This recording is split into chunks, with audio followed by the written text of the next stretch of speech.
Alors dans cette nouvelle vidéo, je vais vous donner 7 conseils pour bien louer.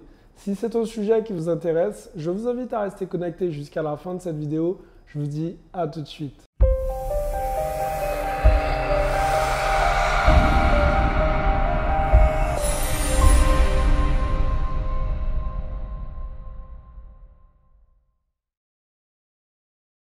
Salut à tous, je suis Xavier Prétérit, je suis l'auteur du livre Cave et Parking. Je suis aussi l'auteur du livre Devenir libre financièrement grâce aux immeubles de rapport. Et avant de commencer cette vidéo, je vous invite à faire deux choses. La première chose, c'est à cliquer dans la description et à compléter le petit formulaire que je vous ai préparé. Ce formulaire me permettra tout simplement de vous faire un bilan personnalisé. Je vais voir où vous avez des blocages et par la suite, je vais vous contacter pour pouvoir débloquer la situation avec vous. La deuxième chose, si ce n'est pas fait, abonnez-vous à la chaîne, partagez cette vidéo et mettez-moi un gros like. C'est parti.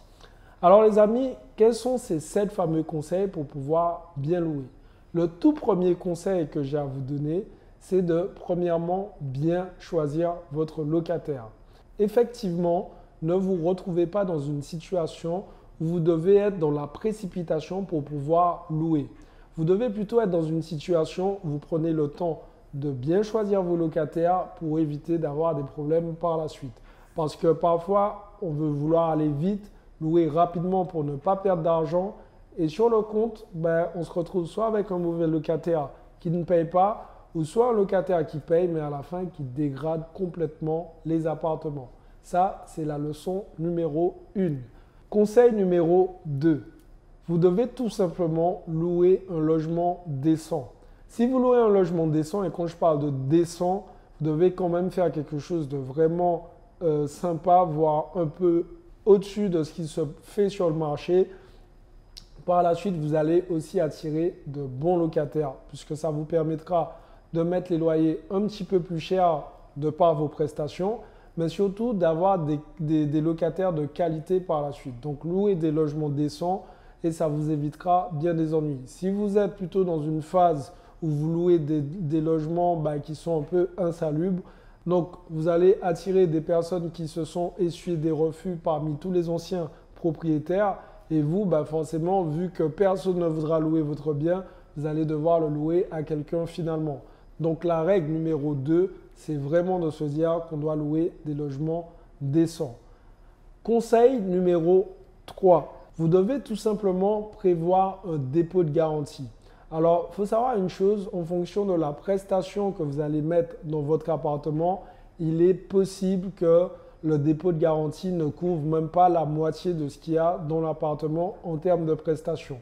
Mais parfois, il est quand même judicieux de se dire qu'on prévoit un dépôt de garantie et en cas de pépin, mais on n'est pas complètement à poil entre guillemets. Donc ça, c'est une chose qui est primordiale, c'est de prévoir un dépôt de garantie. Conseil numéro 4, vous devez soigner le bail. Alors effectivement, le bail, c'est vraiment ce qui va faire la différence. En cas de litige, en cas de pépin, si vous avez un bail qui est bien ficelé, vous allez tout simplement, dans un premier temps, vous protéger, mais vous allez pouvoir réclamer vos droits. Alors, si vous n'êtes pas à l'aise avec ça, faites appel à un professionnel.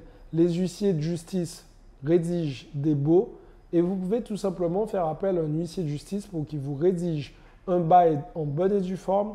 Et surtout, je sais que ça coûte un peu d'argent, ça peut coûter aux alentours de 400 €, mais vous ne prenez pas tout à votre charge. Vous avez à peu près 200 € à votre charge et le locataire aura aussi 200 € à sa charge. C'est comme ça que ça fonctionne. Mais l'idée, c'est qu'au moins les deux parties soient couvertes et vous sachiez l'un comme l'autre dans quoi vous vous engagez. Conseil suivant, faire un bon état des lieux. Alors l'état des lieux, comme je vous l'ai dit, ça découle aussi avec le bail. Faites appel à un professionnel, huissier de justice aussi. Il pourra rédiger le bail, mais il pourra aussi faire l'état des lieux. Et tout ça, il va englober ça dans une même et simple facture pour vous. Donc, ça fait partie des choses où, pour moi, ça reste quand même primordial de faire appel à un professionnel, de payer un peu plus, mais ce sera forcément amorti sur le nombre d'années ou le nombre de mois que le locataire restera dans les lieux. Mais ça vous permettra de louer et surtout de vous protéger une fois de plus en cas de pépin. Conseil numéro 6, vous devez tout simplement savoir qui fait quoi. Effectivement, si vous ne voulez pas vous retrouver avec un locataire qui vous appelle parce qu'il y a une ampoule qui est grillée par exemple, ben, vous devez avoir une liste de choses qui sont spécialement à faire quand vous êtes propriétaire, mais aussi des choses que le locataire doit faire en tant que locataire. Il y a une liste bien précise pour ça. Je vous invite, si ça vous intéresse, si vous souhaitez aller plus loin et bien louer, à cliquer dans la description. J'ai créé ce que j'appelle la boîte à outils. Et dans la boîte à outils, il y a tous ces éléments dont vous avez besoin quand vous souhaitez bien louer, quand vous souhaitez tout simplement faire une offre d'achat qui est au-dessus du lot et rafler la mise. Il y a vraiment tout ce qu'il vous faut dans cette fameuse boîte à outils. Alors les amis, n'hésitez pas à aller checker tout ça. Conseil numéro 7, vous devez déléguer à un professionnel. Alors je sais que certains vont me dire oui, mais ça affecte ma rentabilité. Mais parfois, il est préférable de perdre un peu en rentabilité et d'avoir une très bonne gestion locative sans tous les pépins qui vont avec. Alors encore une fois, le fait de donner en gestion locative à un professionnel, ça ne veut pas dire que vous n'avez plus rien à faire, que vous croisez les bras et que tout est fini. Voilà, moi je fais gérer mes biens par des professionnels, mais j'ai quand même l'œil dessus. Je vois qu'il y a des choses qui ne sont pas toujours maîtrisées, mais comme je me suis déjà déchargé de la plus grosse partie, ben, ça me permet tout simplement de me focaliser sur les petits pépins que mon gestionnaire n'arrive pas à gérer. Et moi, je suis beaucoup plus efficace par la suite. Mes interventions sont précises, concises et efficaces. Voilà les amis, je vous ai donné 7 conseils pour pouvoir bien louer. J'espère que ça vous a aidé. J'espère aussi que ça va vous aider à passer au niveau supérieur. Si vous avez aimé cette vidéo, encore une fois, mettez-moi un like. Si ce n'est toujours pas fait, abonnez-vous à cette chaîne pour rejoindre ces milliers d'entrepreneurs qui sont ultra productifs en ce moment. Et puis pour les autres, ben, passez à l'action parce que demain, c'est pour les faibles. Ciao les amis.